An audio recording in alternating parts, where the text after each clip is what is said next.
دیکھیں میرے تو خیال میں جی جیسے انہوں نے اپنے جنرل کو فیلڈ مارشلز 80s میں بنایا، انہیں پتہ لگا کہ یار یہ سالہ بچا گیا تھا، ادھر سے لشکر نکلے تھے اور وہ تو آلموسٹ لے گئے تھے، تو یہ امریکہ برطانیہ یہ اس میں شامل ہیں جی۔ انہوں نے کہا کہ اوہو یہ تو بہت بڑا مسئلہ ہو جائے گا، اس کو پھر جس طرح انہوں نے UN کے ریزولوشنز اور ان پہ رکھ دیا،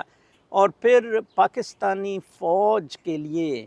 فوج کو پالنے کا ایک ریزن بن گیا۔ پاکستانی فوج کشمیر کے بیس پہ پلتی رہی، کشمیر نہ ہوتا تو پاکستانی فوج کی ضرورت ہی نہیں تھی۔ ابھی بھی پل رہی ہے، کشمیر ابھی بھی پل رہی ہے، کشمیر کے بیس پہ لڑائی۔ میں ابھی بھی کہتا ہوں آپ آزاد کشمیر کے اکابرین، مقبوضہ کشمیر کے اکابرین، آپ دونوں اکٹھا ہوں اور کشمیر کو انڈیپینڈنٹ کروائیں۔ بلکہ اس میں میں تو آپ کو بتاؤں سب سے پہلے آپ یہ پاکستان والا آزاد کشمیر انڈیپینڈنٹ کرا دیں، اس سے آٹومیٹکلی دوسرا بھی یہ ساتھ لیکن چوہان